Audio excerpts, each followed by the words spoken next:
this. What is this one? Oh, it's just yellow. Hello, everyone. Hi, welcome to the first live show for the Crusty Club in 2022. If you can hear us, let us know in the comments if you can or if you can't, so we can know before we start talking a bunch. And then there's like, hey, it's been silent. So, like I said, today we're talking about She Who Became the Sun by Shelley Parker-Chan. And before we go into talking about this and before the co-hosts kind of introduce themselves and tell you a little bit about their like favorite fantasy book at the moment or fantasy books, I'm going to do a few short announcements. So this month, which is ending, but you have tons of time, we are reading 7 Days in June, which is a story about two people who like when they were teenagers, they had like this romantic affair, and then years later they meet again. And I've heard some really good things about this. It's more like a second chance romance type of situation. I don't know that much because I'm trying not to get spoiled, because this is like one of my most anticipated reads of the year, but I've heard it's really emotional and it's really good. So if you want to read this with us we're going to be reading it until February 20th, which is the live show date. So if you want to read that, go ahead and pick that up. And then in February, we're reading The Love Hypothesis, which is a romance book that follows two academic people. So we follow our main character, who is a PhD student, and the love interest, who is a professor. And she basically is trying to get research for her dissertation on one of her projects. And yeah, there's like fake dating. A lot of people on TikTok were talking about this apparently. So we'll see how it goes, because I just read it. And if you want to discuss this book with me, Katie, and I forgot who my other co-hosts for that live show are going to be, definitely join us, because we'll be reading this up until the very end of February. And if you want to know any more of the books up until March, and then the ones I'll be posting until June, definitely follow the book club's Instagram and stuff, which I'll have down below. And yeah, that's all the announcements from me. So I'm going to go ahead and let my co-hosts introduce themselves and also kind of tell you one of their favorite fantasy books. Anyone can go. All right, I'll go. Hi, I'm Monica, and I'm super excited to be discussing She Who Became the Sun, all these wonderful people. And then as far as a recent favorite fantasy book, there's quite a few. I would say probably the most recent one I read was Vita Nostra, which is a Russian fantasy translated. And it's weird because like I really love it. However, would I say I enjoyed it? No. But it's like, it was definitely one of the most like more interesting and thought-provoking fantasies that I've read in a while. So for that reason, one of my recent favorites. Hi, I'm Blake. Blake the Book Eater is my channel. And one of my most recent favorite fantasy reads was the Greenbone Saga by Fonda Lee. Absolutely stellar and skyrocketed to like one of my favorite series like of all time. So if you haven't read that, highly recommend. Hi, I'm Izza. I go by Ravens and Pages pretty much everywhere. One of my recent favorite fantasy books, which I finished, I think the end of last year, was Poison Study by Mara V. Schneider, which really took me by surprise because, is it a little bit problematic? Yes, but we all have those faves. It's really good. And there's a bodyguard romance, so you can't go wrong with those. That's true. That's true. Well, everyone's on my channel, but I'm Chanel. One of my favorite fantasy books, I'd have to say, Blake stole my answer, but I'll say it. It's Jade City. I haven't finished the whole saga, so I don't want to say the whole thing, but I am reading Jade Legacy right now, and it's eating me up. So, but like Blake said, it's just such a good series. There's so much drama. There's so much tension. Fonda Lee, literally, she could write anything, and I would read it. So that's mine. And I think everyone can hear us. Hi, Hal. Okay. So we've gone kind of through that, and I'm going to go ahead and let Blake give us... Okay, I'm gonna do my best. I'm going to do my best to Okay, yeah. So this is a book that follows the character Zoo as she assumes her brother's identity because he is destined for greatness, and so she wants to take that fate for herself, and it follows her journey as she tries to achieve that greatness. That's pretty non-spoilery, I think. Yeah, it's a but good that was elevator good. pitch. Yeah, Exactly. that was definitely better than what I wrote down. So I'm glad you took over. Yeah, so if you haven't read the book yet, definitely go check it out based off of Blake's little summary. And with that, we're going to go into, well, really quickly, I want to let everyone know we're going to talk about non-spoiler stuff first, and then we'll get into spoilers. So when we do get into spoilers, everyone who hasn't read the book, you can leave. But right now, we'll talk about non-spoilery stuff. So what were you guys' ratings and initial thoughts about the book? Monica, Again, you anyone go. can go. Okay, all right. So I haven't solidified my rating yet. I'm kind of 4 or 5, 4.5 maybe. I really enjoyed it overall. It's one of those rare books where I felt like going into it, the comp for it was Mulan meets Song of Achilles, and I was like really nervous about that because I'm like, nothing. That's like a horrible comp to give a book because like how can you achieve that, especially because Song of Achilles is like one of my all-time favorites. And I actually feel like it did achieve that. Like obviously it's not like those books, but I feel like if I were to like think of like, oh, what 2 things would I, or those 2 stories, if I were to say like, what 2 things would I tell someone in order to get them to read this book? Yes, it would be those 2 stories. However, I will say it kind of, my biggest hurdle with Song of Achilles was also my biggest hurdle with this book, which is the battle segments. That's truly personal preference in that when I'm reading battle scenes, it's like head empty, no thoughts.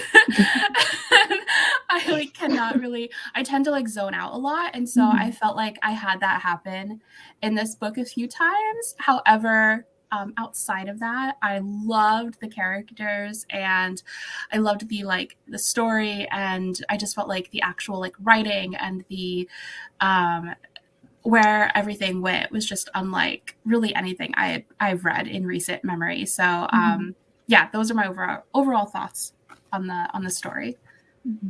Yeah, my thoughts are actually pretty similar to Monica's. I gave this a 4 out of 5 stars. The only reason I didn't give it 5 stars is honestly because of the battle sequences, because there was numerous parts in the book where we just kind of fast forward over them. Like it's like, oh, there's gonna be a siege coming up or like a big battle, and then a paragraph later it's like the next day, and I was like, no, show it to me. Yeah, because I love like big action sequences, and especially like, you know, if you're with the character in the moment, it really, you know. But I love the characters. The drama was very dramatic, and just it's so interesting thinking about where this book started and where this book ends, because they're like 2 different separate planets. But yeah, I really enjoyed the journey, and yeah, the writing was really good. Like I kept having to stop and being like, okay, I'm gonna write down this quote because this is gonna be important in the sequel. So yeah, I really enjoyed it. Yeah, funnily enough, my thoughts are also very similar to Monica and Blake. I don't usually rate books, but I ended up getting this as an arc from Tor, so I had to. And I think I ended up giving it a 4.5 out of 5 the first time. I don't know why now that I think about it, because I just love this book. So there had to have been something, but I can't remember. But one of my favorite things about this book is just very gender of it. And the juxtaposition between the 2 main points of view is just, I'm non-binary, so they just meant a lot to me. And I finished this book and then I went back and started tabbing, and this is just the first part. Oh, wow. A lot of emotions. But Amazing. yeah, I also agree with Blake that I just wanted to see a lot of the things that they skipped over. I think that was my main gripe. Yeah, so I gave the book 5 stars. And I have to say, guys, I did not think about the battles once. I know what you were thinking about. Like, yeah, I was literally just there for the relationships and the tea. Yeah. So It's fair. I could have like got the battles, I could have not got the battles, and it would have made zero difference. So yeah, I love the way the author the way they write is just so good. And I typically don't care about like writing style or like writing choices because I'm just reading a book to just, I guess, read it. But in this book, I just kept stopping and being like, wow, the tension. I can feel the tension. Like, it was so good. And I really love how gender was discussed in the book as well, which we're gonna like go into. But it was just so good. Like, I was telling one of my friends, Monet from Life is Monet, if anyone watches her, we were talking about just the way the author, like when you read this book, you can clearly tell that this is by a trans author. Like, you can just tell. Like, there's no question about it. And I think books like this make me realize and remember like how important representation like of who's writing a story is. And I just loved it so much. So when I finished it, I was like, I could hear any complaint and this book would still be 5 stars. Like, so yeah, I really, really loved it. But I can see a lot of people are agreeing about the battles. They're just so hard to visualize. There's always a lot going on. And it's sometimes for me it's really hard because I'll only be able to imagine like literally what's happening and forget that there's like a whole other battle going on around it. So literally my head is just like no thoughts, head empty, except for like these 2 people. Yeah, I think that was my thing, is like when it was focused on like, you know, a duel or like a one-on-one battle, that's when I was like good. But like the general kind of like battle tactics, it was just like, okay, sure. Well, some one-on-one battles were just the dramatic tension. Oh yeah, no, we'll talk about that. We'll talk. We'll discuss. And I think it's funny that Monica brought up Mulan and the Song of Achilles, because that was one of my questions too. I have not read Song of Achilles, and I also heard people compare it to the Poppy War. I've also not read that, and so my only reference was Mulan, and I felt like that was definitely represented in the story in so many ways. It was like Mulan with like a bunch of gender discussions and gendery vibes, so it was just so good. Yeah. Yeah, I definitely felt like, yeah, very Mulan, but yeah, I don't see the Poppy War. The Poppy War is like its own.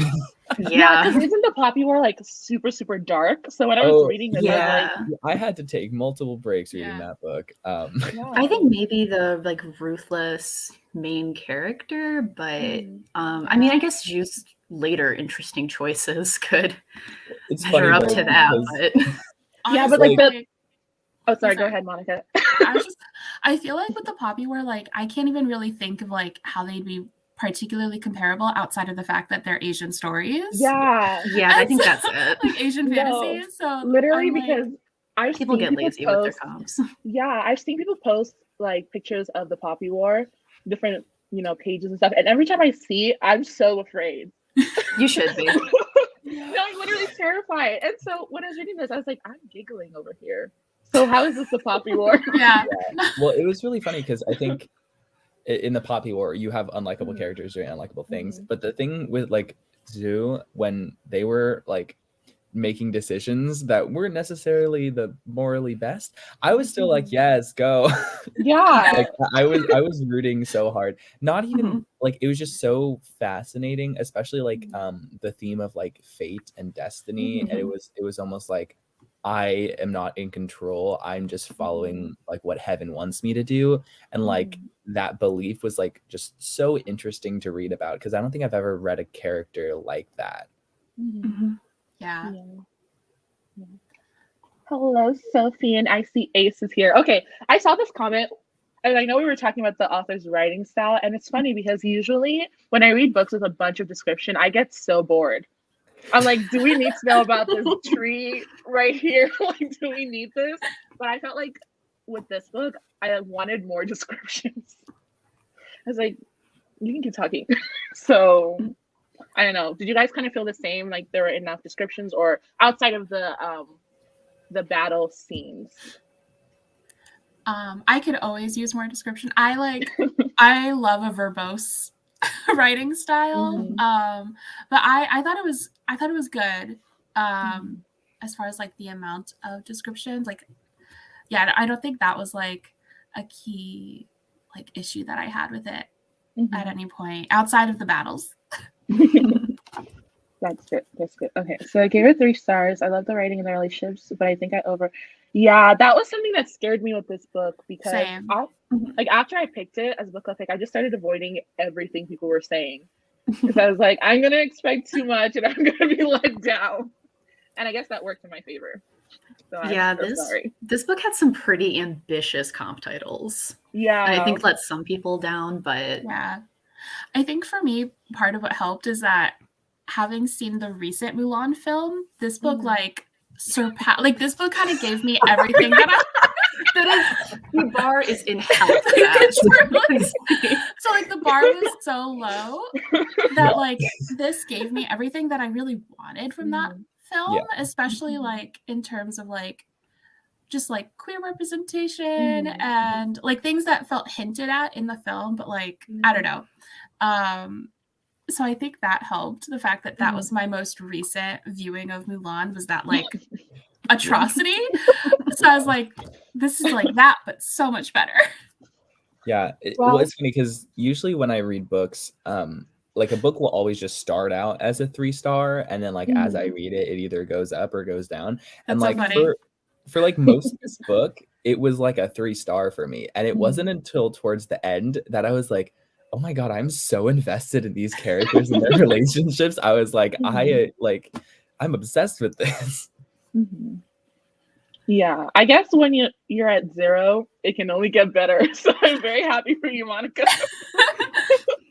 Okay, everyone in the comments, we're going to get into spoilers now. So if you haven't read the book and you don't want to be spoiled, this is a good time for you to kind of hop out, because my first question is, so when we start the book, right, we meet this girl with no name, and we just have her brother and her father. And then we go to that guy who did like the prophecy where he tells Chungwa that he's going to be like this great person. And then the girl's like, well, and he's like, well, anyways.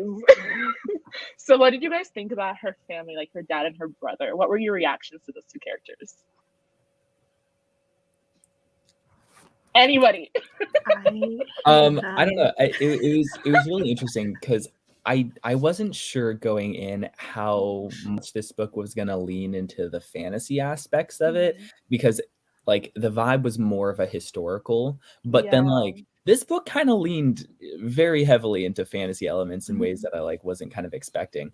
And so like at the start I was kind of like, oh, that's fun. It's just a fate thing. And then I was like, oh, it's just her belief. But then like as you go on, you're like, wait, but like is she actually chosen by heaven? And it's like this whole thing. I'm like, so like how much magic is there? Like, is there like being influenced by like heaven? Like what's going on? And so like I'm kind of interested in book 2 if like we're gonna get kind of more the spiritual influences on the story. Yeah. I agree. I obviously hated her father. And I found her brother like also like just so annoying. And I loved the part where like basically after he kills himself and she's just like also like just very annoyed with him, like about the idea that he would just there was like a line where basically it was like at the first sign of like any sort of hardship, he's done. I remember that. Yeah. And I was like, and for me that also just like, especially like looking at like my like the women in my own family, and then also just like in a lot of like Asian fiction, I like feel like that's such a theme with women always having to, or always being the ones to like push through. And I do think a big part of that is like, because there's that, I don't know, you're like socialized from when you're born to like feel like you, I don't know, what's the word I'm looking for? Like that's your duty or something. And so like you're brought up to be sort of like expecting nothing. And then, so that's what I also loved about her character also though, is like the growth that she has over time. In that like beginning one, it's just sort of like this clinging to life and this stubbornness to not give up, because I feel like she's the strongest. Well, is the strongest person in her family because she's had to be. But then actually seeing her, we're allowed to talk to like end spoilers, right? Okay. Just want to make sure. Actually seeing her like claim her full power at the end, that whole trajectory was just amazing to see. especially in this time period, and knowing that it's also inspired by a real person, right? Mm-hmm. I think so, yeah. The first emperor of the Ming Dynasty. Yeah. I wanted to be smart and have complex thoughts about her brother and her father, but I just hated them. I hated them from the start, and it never ended. But I kind of, sometimes I get annoyed when I can see where things are going. Mm-hmm. But I already knew that she was going to like kind of take his fate for her own, just because of the summary, and because I could pretty much see when the fortune teller was like, "Oh, you're destined for greatness," and I was like, "This guy, no." But I really hated both of them, and I think exactly. I think there's her Zhu's relationship with names in the story, I think, kind of parallels her gender experience through the story, starting out with no name and then taking her brother's name and then making a name for herself. But I think in the beginning, her not having a name and never being referred to her name by her name also shows like just how little her family cared about her. Yeah. So they died in the dirt like dogs, and I think that's what you get for acting like that. That's very true. Oh, sorry, Blake, go ahead. Well, I was just gonna say, like, the beginning, it felt very much like a fairy tale, because of like the references to like the girl, the boy, that kind of stuff, and so it felt like vague for a reason, because like her name didn't matter to her. That wasn't like who she was necessarily. And then like when she took her brother's identity, that's when she started to like have a sense of self, and then she becomes somebody else. Well, not she becomes more of who she actually is at the end. Yeah, so I actually had this similar thoughts to Monica when I was reading this. I like hated her dad so much. I was like, I hope he dies first. And then and then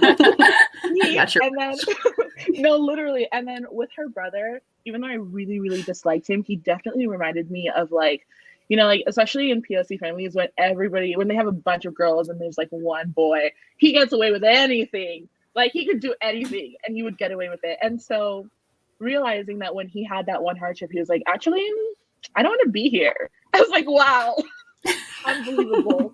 But also then he died and I was like, oh, thank God. So those were the vibes. And I'm glad someone else didn't like them either. Throughout the book, I found that I love the fantasy.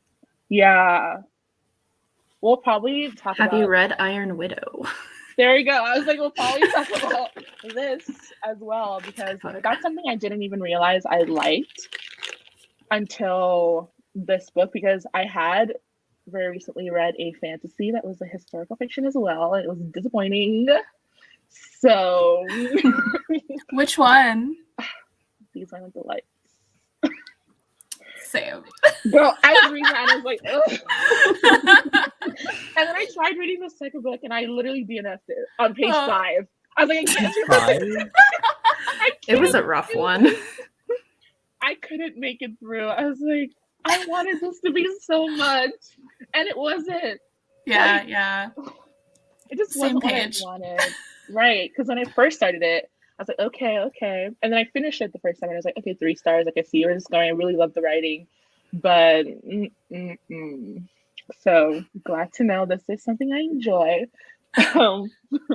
So, my next question is, so throughout the story, we follow, like we talked about having different main characters, right? So, we have Sue, then we have Essen, and then we have, well, we don't really follow Essen, so we have Sue and Uyang, and those are like the 2 people, and Ma, that we follow. So, who do you guys feel like you really, really, like they stood out to you, you really like them, or you dislike them? And it could be any of the main characters, or like because I know on Uyang's side, we have Essen, and we have Essen's brother. So it could be like, who did you like? Who did you hate? I want all the tea.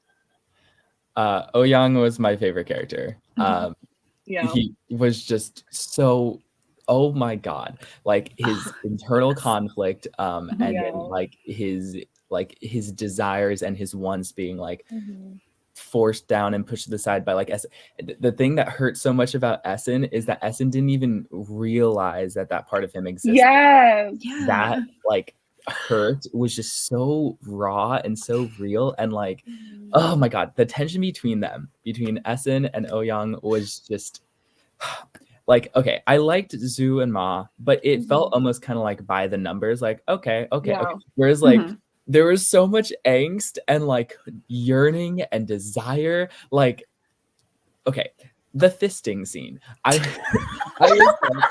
Don't talk about that because no, well, I'm just saying. I told you him that you were gonna bring it up immediately. I was like, no. Blake doesn't bring that up. No, because okay, here's the thing. I was sitting Listen. there just like okay.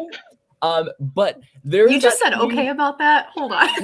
No, because I felt more like about Ouyang and Essen like brushing hands like at one point. Listen. Like that destroyed me. Whereas like I like Zhu and Ma, but like, oh my god, Ouyang was just like the heart of the book for me.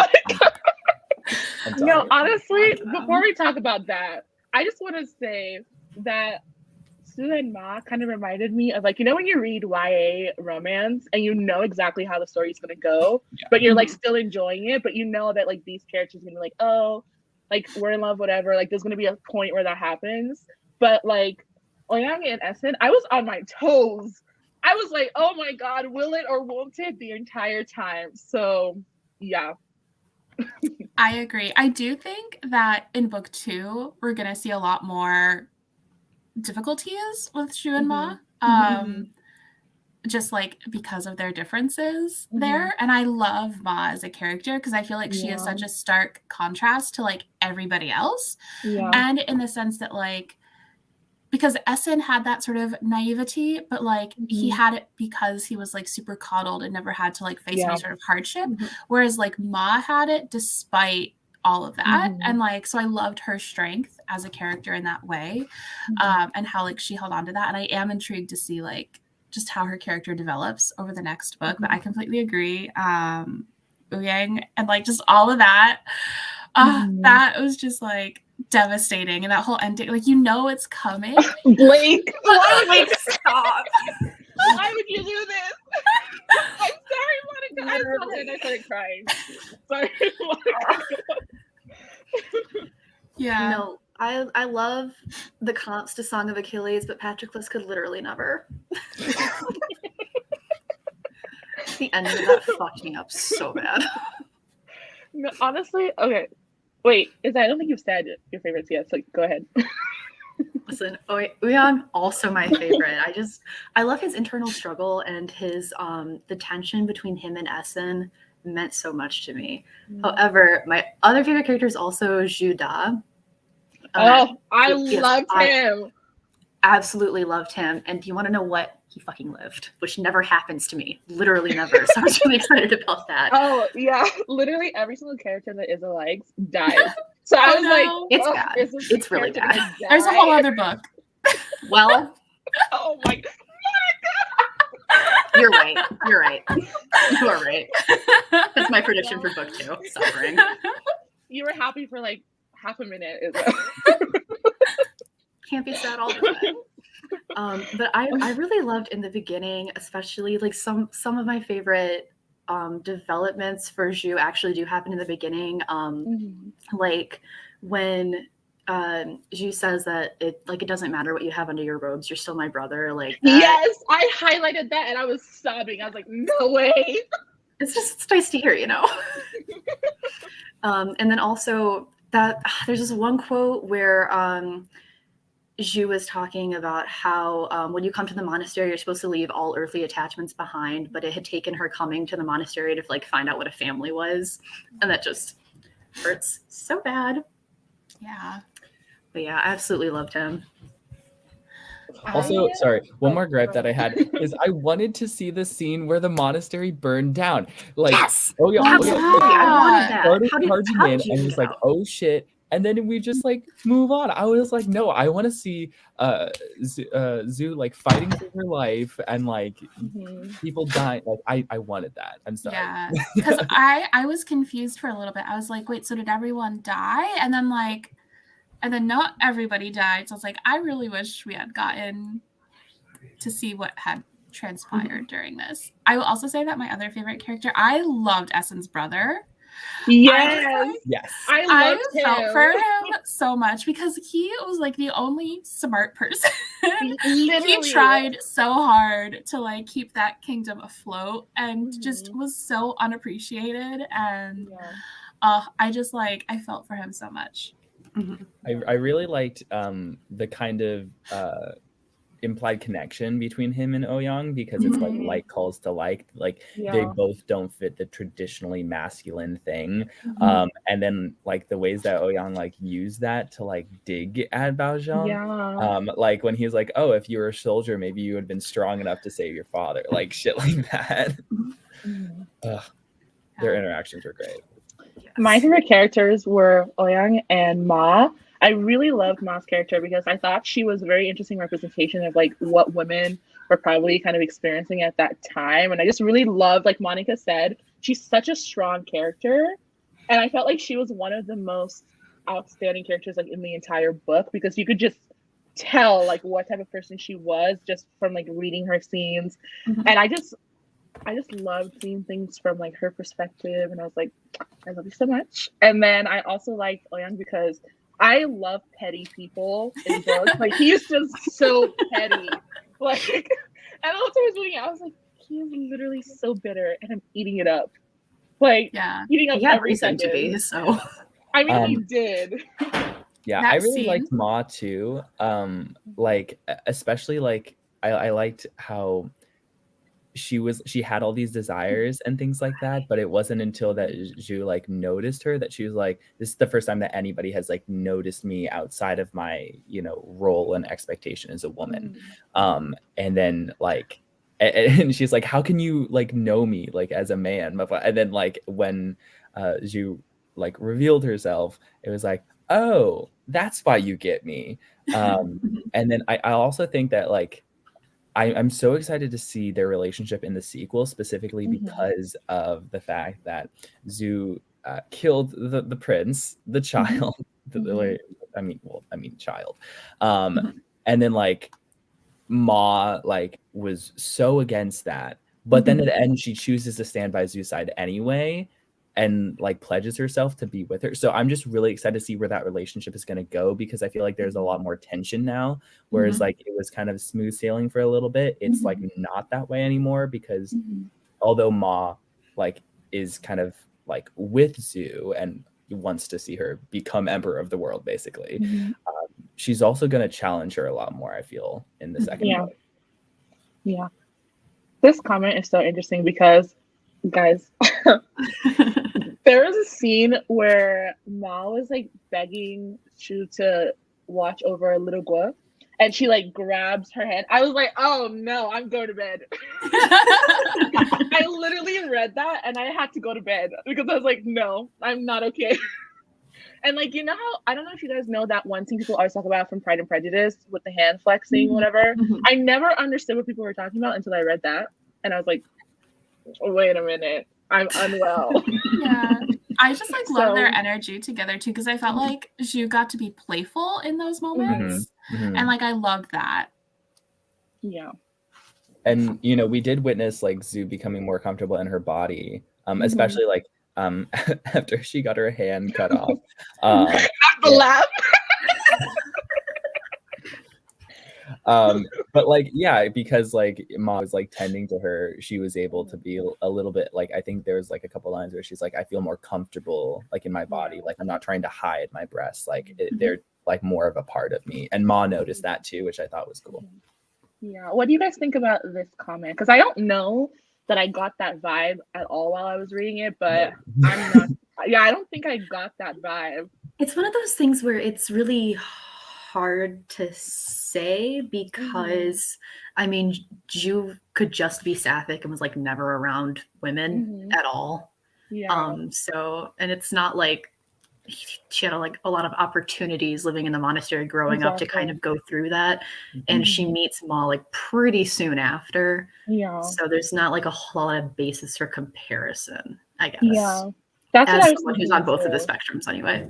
It's really interesting though, because I actually did have this thought, especially because like she only kind of was satisfying Ma and like wasn't worried about herself. But I think like later on it was more ascribed to Zoo's like gender dysphoria and not Yeah, like that's what I being was thinking. comfortable in her That's what I body. thought too. Yeah. And so like I think because now she's getting more comfortable in her body, like I don't think that would be a problem for her. Yeah, because I mean, from the jump when they met, I was like, oh, they're thirsty. And I just kept waiting for little Gua to kind of disappear. But I didn't think he was going to die. I think he did. Hold in 5 directions. That was rough. It's rough. So, It's delicious. yeah, but that's definitely a good point because when they meet, you're just kind of like, oh, or at least I was. So very happy about how that went. Oh my gosh, wait, I love this. Oh wait, What? no, go ahead. The Sophie Murphy. I kind of hope Essen's brother and Uyang fall in love in the sequel. Please. Yeah. I didn't even think about that, but please. I mean, he does make a comment about taking a male lover, so. I was honestly, while reading it, I was like, so since Essen's not being moved and he does have a juicy brother, how about we move on? I was like, how about we move on? I wonder if that happens, if his brother is just going to think that Oyang or sees him as a replacement for Essen, because that could be some That's spicy true. angst opportunities.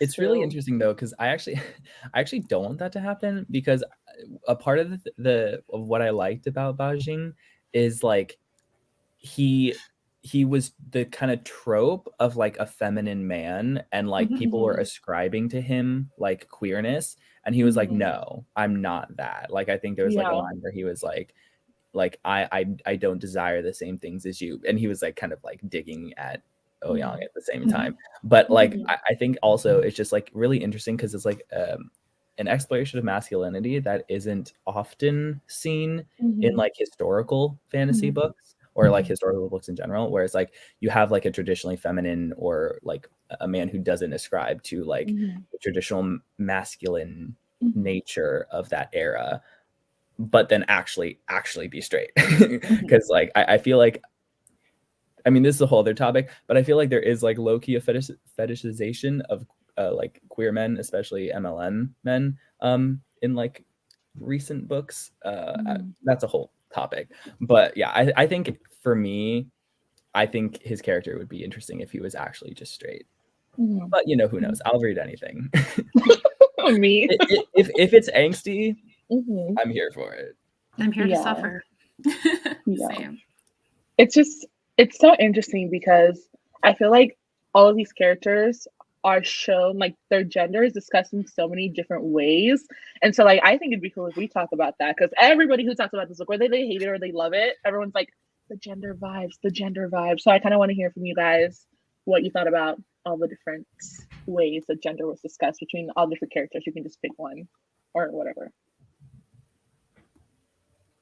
One was like, I'm thinking. I gotta contemplate.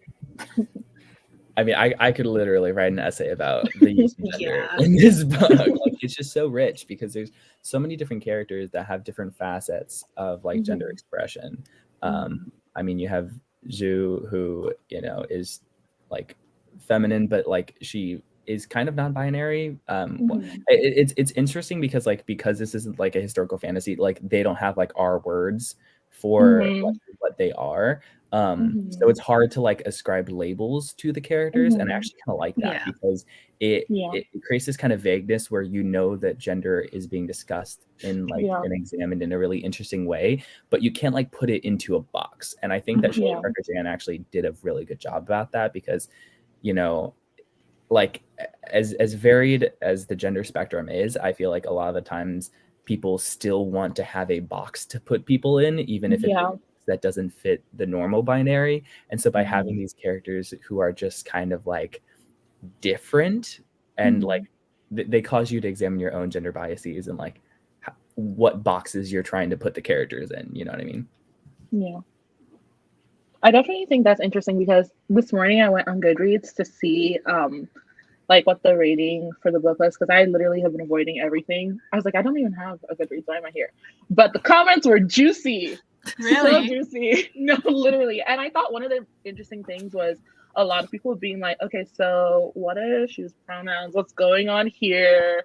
And I think that's very interesting because her character, like people on the outside would view her one way because they think that she's a man, you know what I mean? And then people like Ma and then her, like when we're in like her storyline, that's not what we're seeing. So I think her character is really interesting, and what Blake said about like wanting to box people in, regardless of what their like gender expression or gender identity is. People always want to be like, okay, well, if you're this, you have to look like this and you have to be like this, no matter what you choose. So I really liked that the author didn't just say, oh, well, this character is this thing, and now we're just going to talk about them being only this thing. You know what I mean? Yeah. Are you done contemplating over there? Oh, Monica! I know, like Monica looks like she wants to say something so bad. So I'm like, do I move to the next? You look like you're thinking about saying something. So I'm like, do I move on? Do I wait? Yeah, no, I feel like I'm still like coming to my full thoughts about all of that in the book. So like I don't want to just like throw out thoughts. But I do feel like it's really, I find like Zhu's whole journey, especially like with her name, to be like, I feel like that in a lot of ways is a metaphor for like claiming in this book, like as much as it can be because it's historical. And especially like the scene with the ghosts where they're like, who are you? Because I feel like it's like Zhu hid in her brother's name. And like hid in his like identity. And so like at the end, like coming into like basically like getting to claim like this is who I am, and getting to like basically like create a new identity. I thought that was so powerful. And I think it was like, I think that was a big part of like that whole metaphor that the author was trying to create, which I really appreciated. Yeah. I definitely think that the characters in this book, while I was reading it, I was like, what? Like, how would I even explain this to somebody who's not? Because I feel like this is one of those books where if you're not somebody who knows a lot about like gender and identity and stuff like that, recommending it to someone, I don't know how that would go, but you know how a lot of books when you recommend just like a fantasy to someone and you're like, oh, this book has this and this and this. But I feel like this is one of those books where after you read it, you just have so much thinking to do. And you're like, what's going on? And I remembered one of the scenes that really to me was just crazy was the scene where Oyang was watching that couple have sex. Not that couple, those two people. And then the woman was like, oh, I saw you. And she ate him up. I was like, like if that was me, I would never show my face again. Like the way she literally dragged him, I was like, ugh. Like I would have to sit down and really think about myself if somebody really chewed me up like that. So yeah, that was another thing.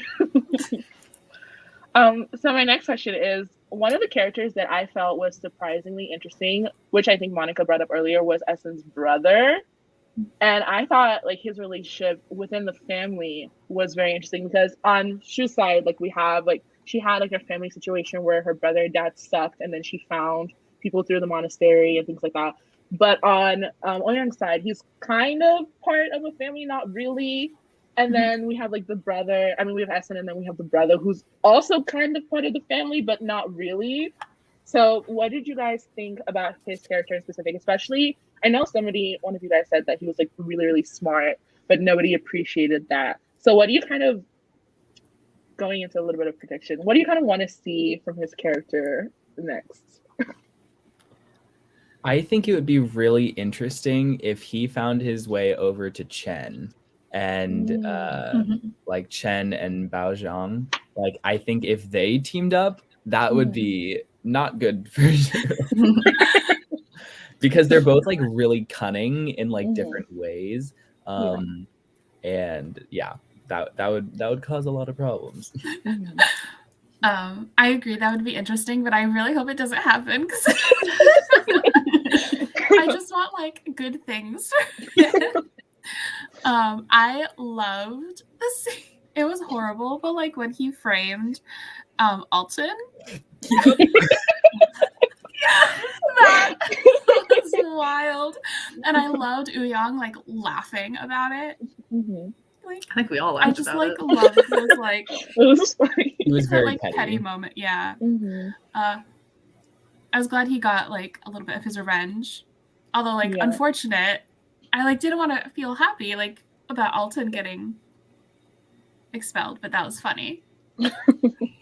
I mean, don't feel bad because we definitely all laughed at it. No, if I had been there, I would have also been the next to be executed because I would not have been able to keep a straight face. Same. Okay, favorite scenes or quotes. I know Blake has been sharing some very traumatic quotes in the comments. So scenes and quotes, if you've bookmarked them or if you have any that you remember. This one. Oh, stop that right now.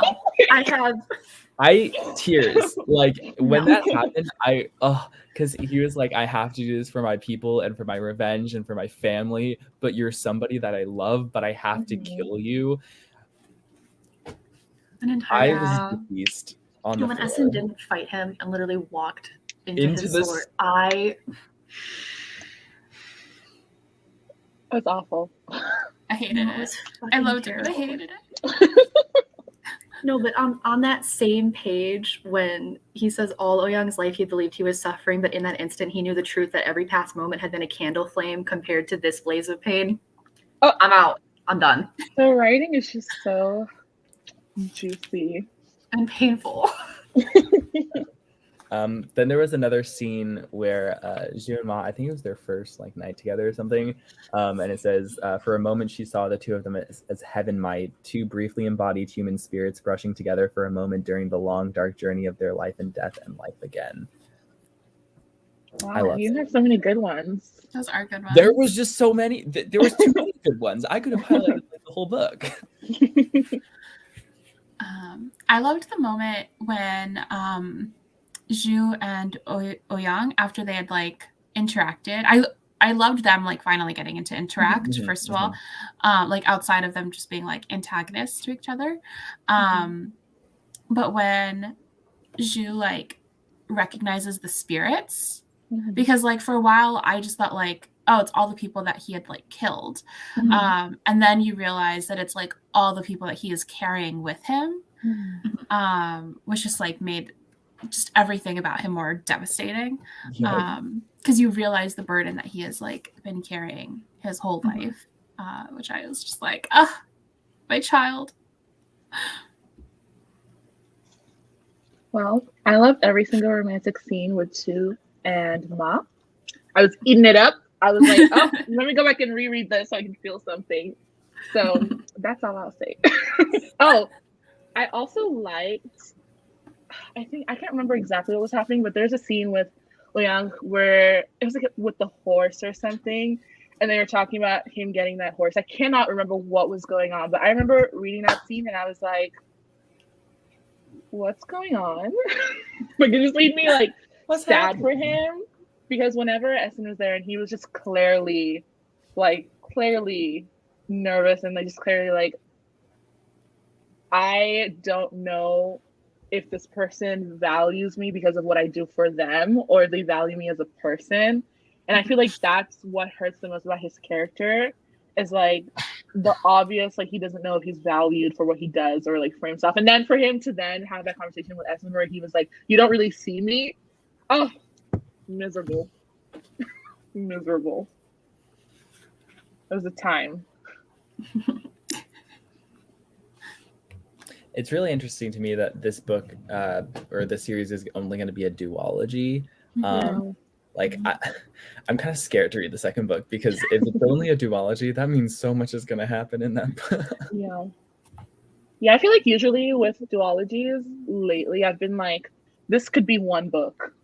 Like, we don't need a second book. We could have had this all in the one book and just made it maybe a little bit longer. But I feel like with Monica's like, I know which one you're talking about.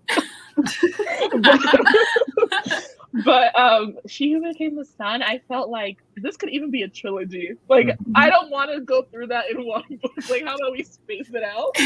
Emotional damage. Right. And also, Go ahead. No. Oh no, I was just gonna say, and also the fact that this book is only like 11? 11, yeah. 411 pages. It's like we could have had more. No, Like, this one book did like at least 2 books worth of job.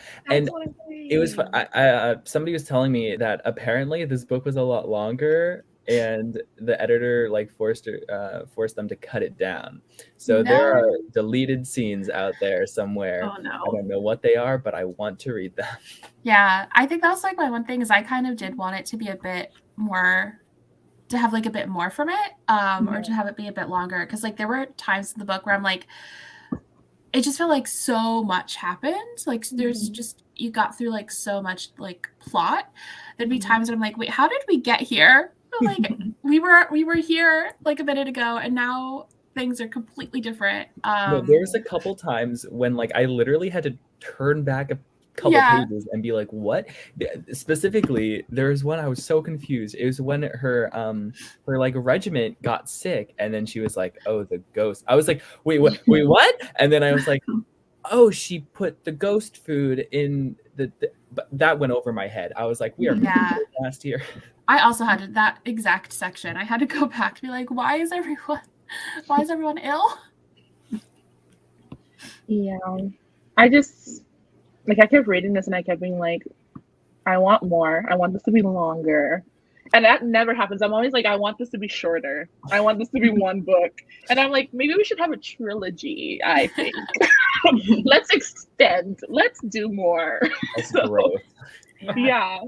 I feel like some parts of this book was also like I wanted it to be longer because I could see what was about to happen, and I wanted more padding between it so I didn't like get destroyed, but here we are. I'm not doing well. It's just like, I feel like that Shelley is one of those authors who you can clearly tell that they're really good at using, I don't want to say using space, but nothing felt like it wasn't supposed to be there. Like nothing felt like, felt very intentional. Exactly. Like it didn't feel like, oh, we're just having like a part to have 100 extra pages, or we're just having this because it's going to be pointless. Like everything just had meaning to it, and it was just so well done that the entire time I was like, I was in the worst reading slump ever in January, and I literally read this book and I was like, I'm cured.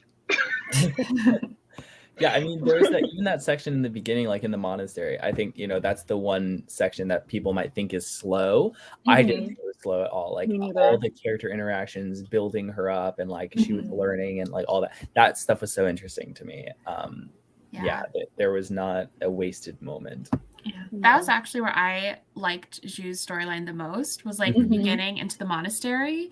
And then after the monastery is when like I felt like I switched to like preferring Ouyang. And his story more. I don't know why. I just like. Well, his story starts right after the monastery. Well, yeah, but I also just felt like Zhu's character for me, like something about it just stopped. They plateaued a little bit. Yeah, it like really plateaued. I feel like throughout the whole book until like closer to the very end, and I kind of really lost a lot of interest in her character. A bit. Yeah, I mean, she was like an interesting character, but it was just the same conflict and the same thing. There was a lot of up and down. It was just like, okay, she knew what she wanted and she was going for it. Yeah. A lot of back and forth and struggling in there, and Ouyang just like has so much turmoil inside of him, and I feel like we love mess. We do love mess. It's hard to describe it, but I feel like watching Ouyang, like, I guess kind of be caught in like this tide, like whirlpool of his emotions, and like going in circles was a little bit more interesting to read than Zhu like trying to like go forward and keep on hitting the same wall. Yeah. If that makes any sense. It does. Yeah, no, I also felt like her character was the strongest in the very beginning up until like the monastery, a little bit towards like being a warrior, I guess. But because her character was just like all about, oh, I'm a peasant and now I'm in this monastery and I'm making all these friends and blah blah blah. And then I felt like when we got into like more into like Ma's story and Ouyang's story, they just outshined her a lot because her story started becoming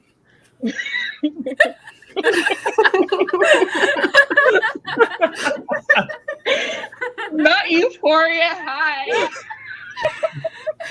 Let me go get my crop top. The only drug I need is Ouyang's angst. The way I literally stopped speaking. Anyway, thank you. Thank you. What was I saying? Oh yeah. So I felt like when we get more into like Ma and Ouyang's story, Zhu's story kind of feels like the point is the romantic elements and then slightly the like fighting a battle, but it felt like very heavily on like the romance. You know what I mean? Which like I said, I was eating it up. But her character definitely becomes a little bit more watered down when there are all these other big personalities that come in. So I can definitely see why you would feel that way. Yeah. I also feel like in some ways, like you kind of don't know what her end goal is for a while. And I feel like that was hard too. I feel like that was part of the disconnect. Is I was like, I don't really understand what you're working towards right now. And then like eventually you do know. I mean, it was really vague. It was just like a great fate, and you're like, yeah, what does that mean? What is it? Yeah, that's like why at the monastery. Oh, sorry. Oh no, it's like so that's why I think book 2 is going to be really interesting because I feel like Zhu finally got what I wanted from her character, and Ouyang kind of lost a little bit of what I loved about his point of view. So I'm going to be intrigued to see if I end up liking Zhu more again in the second book. Yeah. And speaking of the second book, any predictions or things you want or don't want? Suffer. Well, hold on. I have another quote. Why? I might not make it after that one, Blake. No, so this is what the prince said right before Zhu killed him. He said, even the most shining future, if desired, will have suffering at its heart. And I think that is going to be the thesis statement for book 2. I'm surprised. Yeah. Honestly, I'm kind of scared for book 2 because I feel like half of the cast is gonna die. I'm very scared for Ma. Feel it. And yeah, and that's like Ma reminds me of, you know, when you like watch a movie and like someone has this like best friend, or even if they have this pet that they really, really love that's just like wholesome. There's always like the really wholesome character that just dies off. Oh, so and Shuda. Like, yeah, I mean, that's what I was thinking. He's definitely gonna die. The list grows longer every time I read something. Like, I know he's gonna die. If Ma survives, I'll be shocked. To be honest, she's smart. She might be too smart. She's one of the smartest characters, but I feel like something might just get her. Here's my painful prediction. I think that Zhu might be put in a like decision where she has to choose her fate or Ma. And I think she might choose her fate, and she actually might be the reason that Ma dies. Oh, that's if it's her fault that Ma goes. Ouch. No, I was thinking about that because towards the end of the book, I think they had like some sort of conversation about their differences or something like that. And throughout the book, we also saw like a lot of like, oh, Sue's like one way, Ma is one way. And I just feel like that is going to just, Blake is right. I'm scared. I'm scared that we're going to have this tense to have to watch Ma die. And I can see that happening and I'm scared. I'm also interested to see, like, because I feel like we started seeing a little bit of it in the first book, Ma's frustration with Zhu and upholding a lot of gender roles for her. Like, when she got that letter, it was basically just, like, telling her to, like, you know, be a wife and, like, you know, put together this meal or whatever. And I feel like that's going to be a big battle between them. Is like Ma having been promised this like other life and maybe not getting it as in the way that she thought.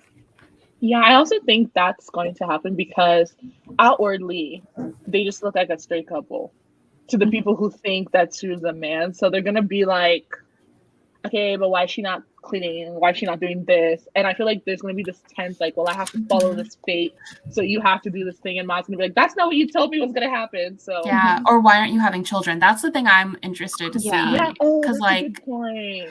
Especially because the child was probably going to be like Ma's one chance to like actually have a child to take care of, and then she went and did that. TM. That's true. Oh, I'm excited for the tea. I'm curious to see if this book is going to get, like, the series is going to get adapted, because so many books have been getting adaptations. So I'll be interested in seeing how that will go. Hopefully it won't be like Mulan. Yeah, remade. all that I know is that I want the lead creative behind the adaptation to be queer.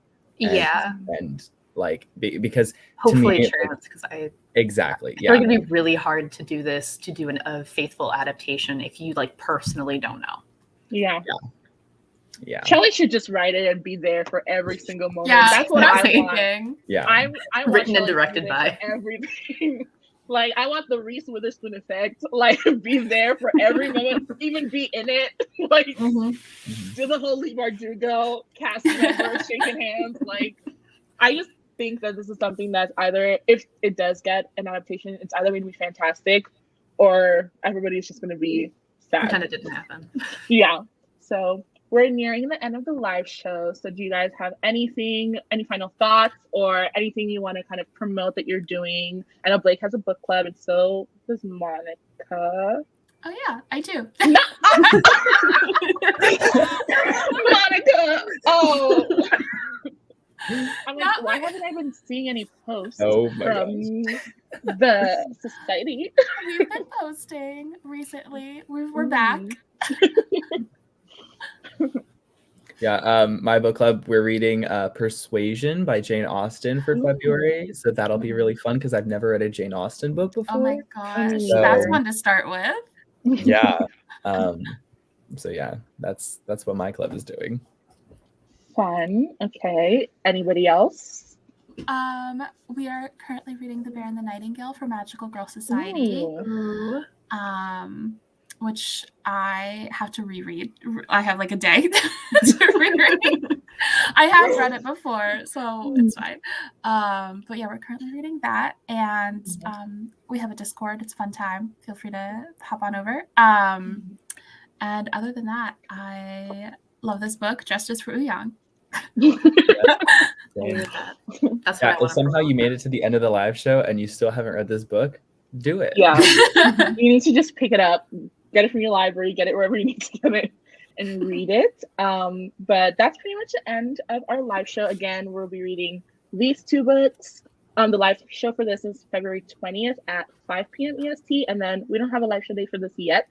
But if you want to read this with us, go ahead and pick that up. But thank you so much to everyone for joining in on the interesting conversations and Euphoria Heights statement. I will never forget this ever. And also to my co-hosts for joining me. You can follow all of them on their like booktubes, bookstagrams. Everything is linked down below, so make sure you check out their amazing content. And that's about it for the live show. Thank you again, everyone, for joining us. I will see you in the next one. Bye. Bye.